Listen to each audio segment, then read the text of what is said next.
동현아, 솔직히 말해봐. 너도 이상하다고 생각하지 않니? 동현이 잠시 머뭇거렸다. 그러더니 조심스럽게 입을 열었다. 사실 현장에서 이상한 점들이 몇 개 있었습니다. 추락한 위치나 당시 상황들이 일반적인 추락 사고와는 달랐어요. 그럼 왜 보고서에는 없는 거야? 상급 부대에서 이미 결론을 내린 상태였습니다. 더 이상의 조사는 불필요하다고 압력이 있었습니다. 동현아, 내가 이상한 말 하나 해도 될까? 민준이 천천히 몸을 돌렸다. 그의 눈빛이 달라져 있었다. 내가 직접 들어가 보려고 해. 정비부대의 신병으로 위장해서. 군대 비리와 가혹행위를 조사하기 위해 신병으로 입대한 이야기. 지금부터 시작하겠습니다. 제8전투비행단장실 창가에 서서 박민준 준장은 활주로를 바라보고 있었다. F-16 전투기들이 훈련을 위해 이륙하는 모습이었다. 평소라면 이 광경이 그에게 큰 자부심을 주었을 텐데 오늘은 달랐다. 책상 위에 놓인 사고 보고서가 그의 시선을 붙잡았다.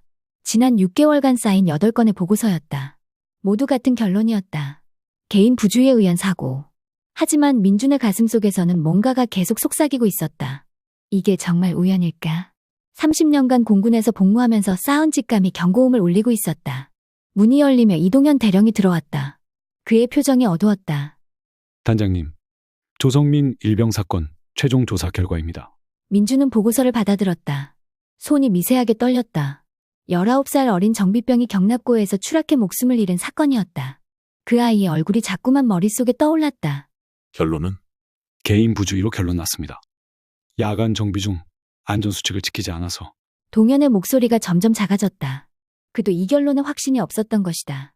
민준은 보고서를 내려놓고 깊은 한숨을 내쉬었다. 30년간 공군에서 복무하면서 쌓은 경험이 그에게 말하고 있었다. 이건 단순한 사고가 아니라고. 동현아, 솔직히 말해봐. 너도 이상하다고 생각하지 않아? 동현이 잠시 머뭇거렸다. 그러더니 조심스럽게 입을 열었다. 사실 현장에서 이상한 점들이 몇 개 있었습니다. 추락한 위치나 당시 상황들이 일반적인 추락 사고와는 달랐어요. 그럼 왜 보고서에는 없는 거야? 상급 부대에서 이미 결론을 내린 상태였습니다. 더 이상의 조사는 불필요하다고 압력이 있었습니다. 민준의 주먹이 저절로 쥐어졌다. 분노가 치밀어 올랐다. 어린 병사의 죽음을 이렇게 간단히 넘어가도 되는 건가? 벽에 걸린 사진들이 그의 눈에 들어왔다. 역대 전투비행단장들의 모습이었다. 그들 모두가 자신을 바라보는 것 같았다. 동현아, 내가 이상한 말 하나 해도 될까? 네, 단장님. 민준이 천천히 몸을 돌렸다. 그의 눈빛이 달라져 있었다. 내가 직접 들어가 보려고 해. 네? 무엇을 말씀하시는? 정비부대의 신병으로 위장해서. 동현의 얼굴이 순식간에 창백해졌다. 단장님, 무슨 소리를 하시는 겁니까? 민준은 창가로 다시 돌아섰다. 멀리서 F-16 한 대가 착륙하고 있었다. 다른 방법으로는 진실을 알 수 없어. 위에서 보는 건 다 거짓이야. 아래에서 무슨 일이 일어나는지 진짜로 보려면. 단장님, 정말 위험한 생각입니다. 만약 정체가 들통나면. 그럼 그때 가서 생각하지. 민준의 목소리에 확신이 담겨 있었다. 이미 마음을 정한 것 같았다. 하지만 48살 나이로 신병이라니. 내 체력에는 자신 있어. 그리고 이게 마지막 기회일지도 몰라. 동현이 의자에 주저앉았다. 그의 머릿속이 복잡해 보였다. 단장님, 정말 심각하게 생각해보세요. 민준이 그를 바라보았다. 그의 눈에 눈물이 맺혀 있었다. 조성민이가 19살이었어. 우리 아들과 같은 나이야. 그 아이가 왜 죽었는지도 모른 채 그냥 넘어갈 수는 없어. 그 순간 동현도 이해했다. 이건 단순한 조사가 아니었다. 한 아버지의 마음이었다. 사무실이 조용해졌다. 시계 소리만 똑딱똑딱 들렸다. 언제부터 계획하셨습니까? 일주일 전부터. 국방부와도 이미 논의했어. 민준이 책상 서랍을 열었다. 안에서 가짜 신분증과 서류들이 나왔다. 김철수, 48살. 늦은 나이에 입대한 신병. 동현이 그 서류들을 보더니 한숨을 쉬었다. 정말 진심이었다. 가족들은 뭐라고 하셨습니까? 민준의 표정이 잠시 어두워졌다. 비밀 훈련이라고 했어. 한 달 정도 연락이 어렵다고. 그는 가족 사진을 바라보았다. 아내와 아들이 환하게 웃고 있는 모습이었다. 가장 힘든 게 이거야. 가족들한테 거짓말하는 것. 하지만 해야 해. 더 많은 조성민이가 생기기 전에. 민준이 일어서서 창밖을 바라보았다. 해가 지고 있었다. 내일이면 그는 더 이상 준장이 아닐 것이다. 동현아, 3주 후에 일정비 중대 경납고로 와. 그때 모든 걸 정리할 거야. 알겠습니다, 단장님. 동현이 일어서서 경례를 올렸다. 하지만 그의 얼굴에는 걱정이 가득했다. 문이 닫히고 나서 민주는 혼자 남았다. 그는 다시 조성민의 사진을 바라보았다. 어린 얼굴이 그를 바라보는 것 같았다. 성민아, 삼촌이 진실을 찾아줄게. 그의 목소리가 떨렸다. 마음속 깊은 곳에서 무언가가 타오르고 있었다. 30년간 쌓아온 모든 것을 걸어야 하는 순간이었다. 하지만 민주는 두렵지 않았다. 내일부터 그는 새로운 삶을 시작할 것이다. 48살 신병의 삶을. 3주 후 일정 앞에 서 있는 민준의 손바닥에는 땀이 촉촉하게 배어 있었다. 군복을 입은 지 30년 만에 처음으로 느끼는 긴장감이었다. 이제 그는 김철수였다. 48살의 늦깎이 신병. 경납고 앞으로 걸어가는 발걸음이 무거웠다. 평소라면 격려를 받으며 당당히 걸었을 길이었는데 지금은 고개를 숙이고 조심스럽게 걸어야 했다. 야, 새로운 신병들, 이리 와. 강태식 상사의 목소리가 경납고 안에서 울렸다. 민준의 심장이 쿵쾅거렸다. 드디어 시작이었다. 5명의 신병이 한 줄로 섰다. 민준도 그 끝에 서 있었다. 다른 신병들은 모두 20대 초반이었는데 그만 확연히 달라 보였다. 강태식이 신병들을 하나씩 훑어보더니 민준 앞에서 멈췄다. 이거 뭐야? 할아버지가 왜 여기 있어? 다른 병사들이 키득거렸다. 민준의 얼굴이 화끈거렸다. 하지만 참아야 했다. 이병 김철수입니다. 나이가 몇 살이야? 48살입니다. 강태식이 코웃음을 쳤다. 48살? 우리 아버지보다 많네. 야, 얘들아! 이제부터 이 할아버지는 영감이야. 알겠어? 병사들이 웃음을 터뜨렸다. 민준의 가슴 속에서 뭔가가 뜨겁게 치밀어 올랐다. 하지만 꾹 눌러 참았다. 대답 안 해? 알겠냐고? 네, 상사님. 민준의 목소리가 떨렸다. 분노 때문이 아니라 억압된 감정 때문이었다. 강태식이 만족스러운 표정을 지었다. 좋아. 그럼 영감은 화장실 청소부터 시작해. 매일 새벽 4시에 일어나서 경납고 화장실 5개를 다 청소하는 거야. 네. 대답을 크게 못해. 네, 상사님. 다른 신병들을 배치하는 동안 민준은 혼자 화장실로 향했다. 걸어가면서도 믿어지지 않았다. 30년간 부하들을 이끌어온 자신이 이런 취급을 받고 있다니. 화장실 앞에 서서 청소 도구를 들었을 때 민준의 눈시울이 뜨거워졌다. 이게 우리 부대의 현실이구나. 첫날 저녁, 내무반에서 민준은 다른 신병들과 함께 시간을 보냈다. 그 중에서 정우진이라는 일병이 조심스럽게 다가왔다. 선임, 괜찮으세요? 민준이 고개를 들었다. 우진의 얼굴에 걱정이 가득했다. 응, 괜찮아. 여기 좀 이상해요. 우진이 작은 목소리로 말했다. 주변을 둘러보고 나서 뭐가? 다른 부대랑 달라요. 너무 무서워요. 민준의 가슴이 철렁했다. 이 어린 병사도 느끼고 있었던 것이다. 어떻게 다른데? 말 못해요. 들키면 우진이 말을 멈췄다. 강태식이 내무반으로 들어오고 있었다. 야, 영감! 뭐 하는 거야? 대화하고 있었습니다. 대화. 신병 주제. 당장 엎드려 버쳐. 민준이 바닥에 엎드렸다. 팔굽혀펴기를 시작했다. 하나, 둘, 셋. 30개를 해도 숨이 거칠어지지 않았다. 오히려 강태식이 놀라는 표정을 지었다. 체력이 좋네? 민준은 대답하지 않았다. 그냥 계속 팔굽혀펴기를 했다. 이틀이 지났다. 민준은 매일 새벽 4시에 일어나 화장실을 청소했다. 그리고 하루 종일 온갖 자비를 했다. 그러면서 조금씩 부대의 실상을 보기 시작했다. 윤성호 소령은 매일 오후에 사라졌다. 공식적으로는 회의라고 했지만 실제로는 골프를 치러 간다는 소문이었다. 강태식은 신병들을 개인 심부름꾼처럼 부렸다. 빨래에서부터 개인 용무까지. 가장 충격적이었던 건 정비 현장이었다. F-16 엔진 점검을 하는데 필요한 부품이 없었다. 그런데도 괜찮다 며 넘어가는 것이었다. 민준의 가슴이 철렁했다. 이런 식으로 정비를 하다가는 언젠가 큰 사고가 날 게 분명했다. 셋째 날 밤, 민준은 작은 수첩에 그날 본 것들을 기록했다. 불이 꺼진 내무반에서 손전등을 비추며 조용히 썼다. 윤성호 소령, 오후 2시 30분 사라짐. 강태식, 신병들에게 개인 심부름 시킴. F-16 엔진 부품 부족해도 점검 통과 처리. 쓰면서도 화가 치밀어 올랐다. 이런 일들이 매일 반복되고 있었던 것이다.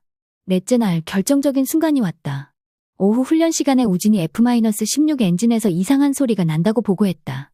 상사님, 3번 엔진에서 이상한 진동이 느껴집니다. 강태식이 귀찮다는 듯 대답했다. 그까짓 거 괜찮아. 비행 스케줄이 바쁘다고? 하지만 정말 이상해요. 확인해 보시면. 닥쳐! 내가 뭘 한다고 난리야? 민준이 숨을 멈췄다. 엔진 진동은 절대 무시해서는 안 되는 신호였다. 30년간의 경험으로 알고 있었다. 하지만 아무 말 할 수 없었다. 신병 주제에 나서면 의심받을 게 뻔했다. 그날 오후 그 F-16이 훈련 비행을 나갔다. 민주는 경납고에서 하늘을 바라보며 기도했다. 제발 무사히 돌아오기를. 2시간 후 무전이 들렸다. 메이데이, 메이데이, 엔진 이상, 비상 착륙 요청. 민준의 다리에 힘이 빠졌다. 결국 일어난 것이다. 다행히 조종사는 무사히 비상 착륙했다. 하지만 F-16은 큰 손상을 입었다. 사고 조사가 시작되었다. 하지만 결과는 뻔했다. 조종사의 탁월한 판단으로 대형 사고 방지. 공식 보고서에는 이렇게 기록되었다. 엔진 결함에 대한 언급은 전혀 없었다. 그날 밤 민주는 잠들 수 없었다. 우진이 옆에서 작은 목소리로 말했다. 선임, 제가 미리 말해야 했는데. 알아. 내 잘못이 아니야. 여기 정말 이상해요. 왜 아무도 진실을 말하지 않죠? 민준이 우진을 바라보았다. 이 어린 병사의 눈에 두려움이 가득했다. 그 순간 민준의 마음속에서 뭔가가 활활 타오르기 시작했다. 더 이상 참을 수 없었다. 이런 식으로는 더 많은 조성민이 생겨날 게 분명했다. 진실을 밝혀야 했다. 어떤 대가를 치르더라도. F-16 사고 이후 일주일이 지났다. 민준은 매일 밤 12시가 되면 조용히 일어났다. 다른 병사들이 모두 잠든 시간이었다. 손전등을 비추며 작은 수첩에 그날의 기록을 남겼다. 하지만 이제는 그것만으로는 부족했다. 소형 카메라를 구해야 했다. 다음 날 아침, 민주는 PX에 들렀다. 작은 디지털 카메라 하나를 샀고 며칠 용돈을 모아서 산 것이었다. 영감, 뭐 샀어? 강태식이 호기심 어린 눈으로 물었다. 가족 사진 찍으려고요. 가족? 할아버지도 가족이 있나? 민준의 가슴이 쿵했다. 아내와 아들 생각이 났다. 네, 있습니다. 그래. 뭐 어차피 할아버지 같은 사람 받아줄 가족이나 있으면 다행이지. 다른 병사들이 웃었다. 민주는 주먹을 꽉 쥐었다. 하지만 참았다. 그날 밤부터 본격적인 증거 수집이 시작되었다. 가장 먼저 정비 기록부를 촬영했고 야간 근무를 자원해서 기회를 만들었다. 기록부를 보는 순간 민준의 눈이 커졌다. 부품 교체 기록이 조작되어 있었다. 실제로는 교체하지 않았는데 교체했다고 기록된 것들이 한두 개가 아니었다. 손이 떨렸다. 이건 단순한 실수가 아니었다. 딸칵. 카메라 셔터 소리가 조용한 사무실에 울렸다. 며칠 후 민주는 더 충격적인 장면을 목격했다. 윤성호 소령이 정비부품업체 직원과 만나는 모습이었고 경납고 뒤편에서였다. 이번 달 물량은 어떻게 되나요? 예정대로입니다. 대신 기존 약속은 지켜주셔야죠. 당연하죠. 걱정 마세요. 윤성호가 두꺼운 봉투를 받는 모습을 민준이 멀리서 지켜보았다. 심장이 쿵쾅거렸다. 딸칵. 사진을 찍는 순간 발소리가 들렸다. 민준이 재빨리 몸을 숨겼다. 누구 있어? 윤성호의 목소리였다. 민준은 숨을 죽이고 기다렸고 식은땀이 등줄기를 타고 흘렀다. 다행히 아무도 찾지 못했다. 하지만 민준은 알았다. 이제 더 조심해야 한다는 걸. 이틀 후 더 심각한 일이 벌어졌다. 우진이 또다시 문제를 제기했다. 상사님, 7번 엔진 오일이 새고 있습니다. 강태식이 귀찮다는 듯 대답했다. 그까짓 거 좀 세면 어때? 비행에는 문제 없어. 하지만 안전 규정상. 야, 정우진! 강태식의 목소리가 갑자기 높아졌다. 내가 뭘 안다고 나한테 가르치려 해. 우진의 얼굴이 창백해졌다. 죄송합니다. 죄송하면 다야? 야, 창구로 따라와. 민준의 가슴이 철렁했다. 이상한 낌새였다. 30분 후 우진이 창고에서 나왔다. 얼굴에 멍이 들어 있었다. 민준이 조용히 다가갔다. 우진아, 괜찮아? 네, 괜찮습니다. 하지만 우진의 목소리가 떨리고 있었다. 그날 밤 민준은 잠들 수 없었다. 이런 식으로 진실을 말하는 사람들을 입막음하고 있었던 것이다. 더 이상 지켜볼 수 없었다. 다음 날 민준은 위험한 결정을 내렸다. 윤성호 소령의 사무실에 들어가기로 한 것이었다. 야간 근무 시간을 이용했다. 소령 사무실 문 앞에 섰을 때 심장이 터질 것 같았다. 문이 열렸다. 다행히 아무도 없었다. 책상 서랍을 조심스럽게 열었다. 첫 번째 서랍에는 별거 없었다. 두 번째 서랍. 민준의 손이 멈췄다. 부품 구매 내역서라고 쓰인 파일이 있었다. 열어보니 충격적인 내용이었다. 실제로는 구매하지 않은 부품들이 구매한 것으로 기록되어 있었다. 그 차액은 어디로 갔을까? 딸칵딸칵. 사진을 찍는데 복도에서 발소리가 들렸다. 민준의 온몸에 소름이 돋았다. 누군가 오고 있었다. 재빨리 서랍을 닫고 문 뒤로 숨었다. 윤성호가 들어왔다. 뭔가를 가지러 온 것 같았다. 민준은 숨을 죽이고 기다렸다. 몇 분이 지났을까? 영원처럼 느껴졌다. 윤성호가 나간 후 민준도 조용히 사무실을 빠져나왔다. 하지만 복도에서 누군가와 마주쳤다. 강태식이었다. 영감, 여기서 뭐해? 민준의 머릿속이 하얘졌다. 화장실 갔다 오는 길입니다. 화장실? 화장실은 반대편인데? 강태식의 눈이 날카로워졌다. 길을 잘못 들었나 봅니다. 그래? 뭔가 이상한데. 강태식이 의심스러운 눈으로 민준을 바라보았다. 가세요. 늦었으니까. 민준이 고개를 숙이고 지나가려는데 강태식이 팔을 잡았다. 잠깐. 영감, 뭔가 숨기는 거 있지? 아, 아닙니다. 정말? 그럼 주머니 좀 보자. 민준의 가슴이 쿵했다. 주머니에 카메라가 들어있었다. 왜요? 뭘 의심하시는데? 그냥. 요즘 수상한 일이 많아서. 강태식의 손이 민준의 주머니로 향했다. 그 순간 복도 끝에서 다른 병사가 나타났다. 상사님, 전화 왔습니다. 강태식이 잠시 망설이더니 손을 뗐다. 나중에 보자, 영감. 민준은 간신히 그 자리를 벗어났다. 온몸이 땀으로 젖어 있었다. 내무반으로 돌아가는 길에 민준은 생각했다. 이제 정말 위험해졌다. 강태식이 의심하기 시작했다. 하지만 포기할 수는 없었다. 진실에 너무 가까이 와 있었다. 그날 밤, 민준은 지금까지 모은 증거들을 정리했다. 사진 12장, 녹음 파일 3개, 그리고 상세한 기록들. 이제 결정적인 증거 하나만 더 필요했다. 하지만 그 증거를 얻기 위해서는 더 큰 위험을 감수해야 했다. 민준은 각오를 다졌다. 조성민과 우진 같은 피해자들을 더 이상 만들 수는 없었다. 내일은 더 위험한 하루가 될 것이다. 하지만 진실은 반드시 밝혀내야 했다. 새벽 2시 긴급 출동 사이렌이 울렸다. 민준이 벌떡 일어났다. 다른 정비병들도 허둥지둥 일어나고 있었다. 긴급 출동. 모든 정비병 경납고로. 강태식의 고함 소리가 내무반을 가득 채웠다. 경납고에 도착하니 F-16한 대가 서 있었다. 엔진에서 오일이 똑똑 떨어지고 있었다. 윤성호 소령이 급하게 말했다. 30분 후에 출동해야 해. 빨리 점검하고 출동 준비 완료해. 민준의 눈이 커졌다. 엔진에서 오일이 새고 있는데 출동을 보내겠다고? 당직 정비사가 엔진을 대충 보더니 말했다. 조금 새는 것 같은데. 뭐, 큰 문제는 없을 것 같습니다. 그럼 됐어. 빨리 준비해. 민준의 온몸에 소름이 돋았다. 이건 너무 위험했다. 30년간 쌓은 경험으로 알 수 있었다. 그때 우진이 조심스럽게 말했다. 저, 오일이 많이 새는 것 같은데요. 야, 정우진. 내가 또 나서. 강태식이 화를 냈다. 하지만 정말 위험해 보여요. 이 상태로 비행하면. 닥쳐. 내가 뭘 한다고. 민준이 참을 수 없었다. 더 이상 지켜볼 수 없었다. 조종사의 생명이 위험했다. 민준이 앞으로 나섰다. 잠깐만요. 모든 사람의 시선이 민준에게 쏠렸다. 뭐? 영감도 끼어들어? 강태식이 비웃었다. 민준이 엔진 앞에 섰다.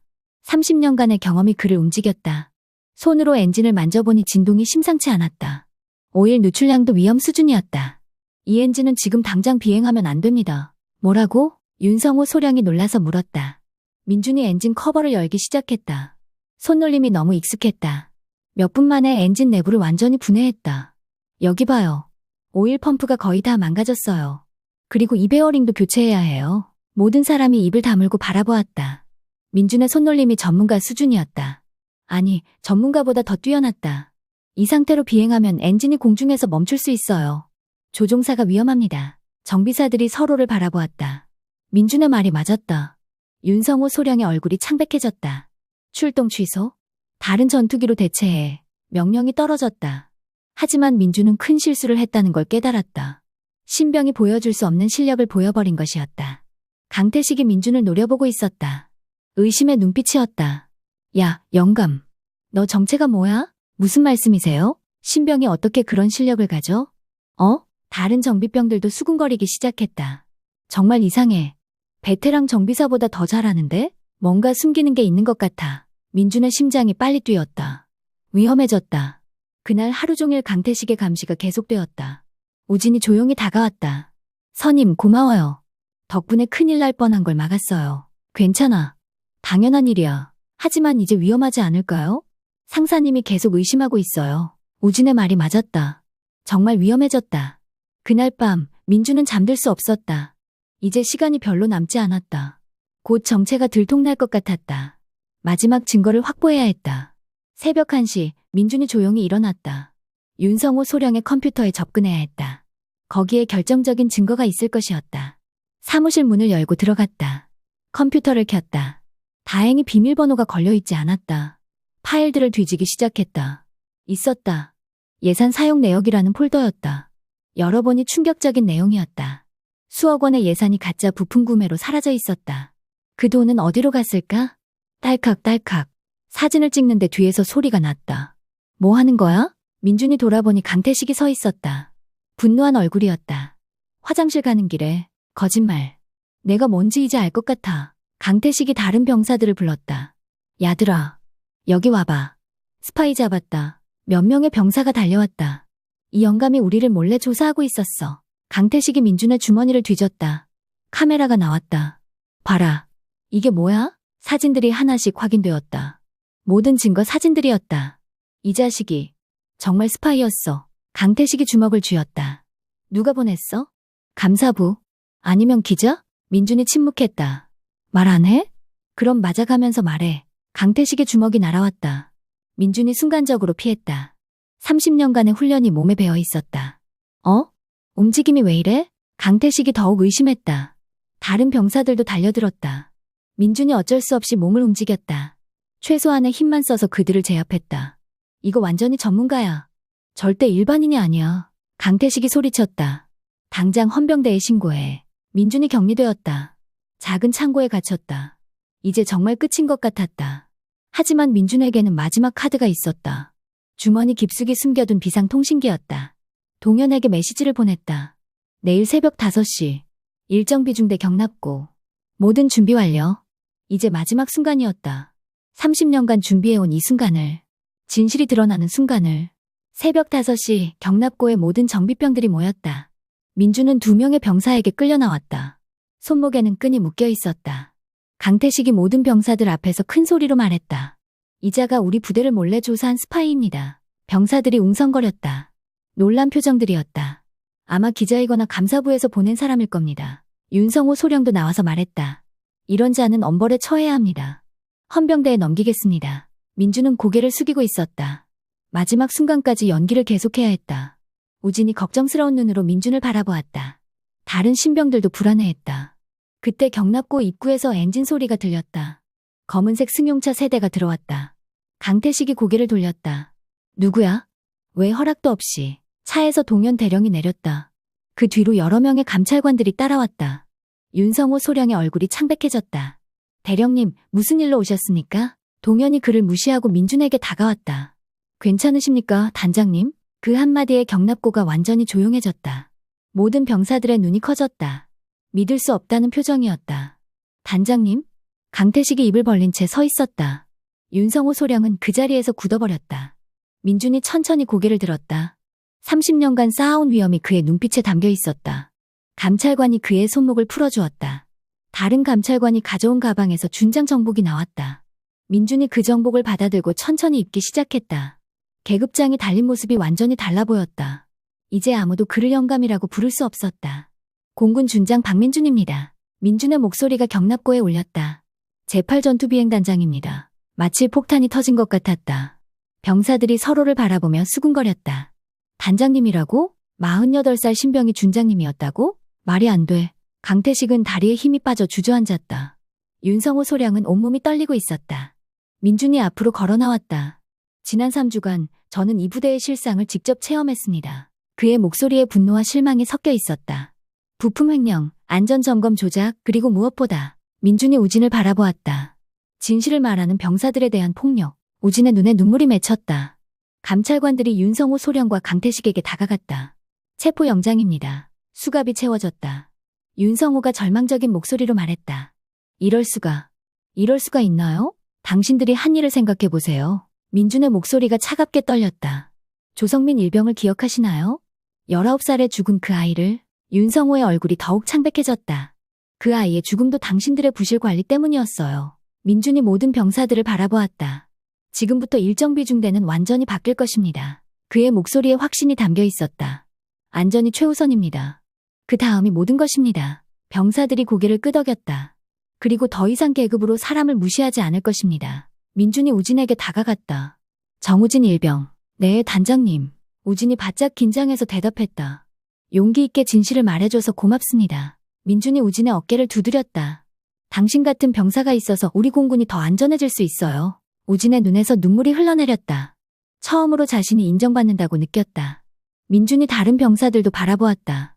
앞으로는 누구든지 문제를 발견하면 자유롭게 말하세요. 보복은 절대 없을 것입니다. 병사들의 표정이 밝아지기 시작했다. 그리고 모든 지휘관들이 일주일씩 여러분과 똑같은 일을 하게 될 겁니다. 이 말에 병사들이 놀랐다. 정말요? 한 병사가 조심스럽게 물었다. 네.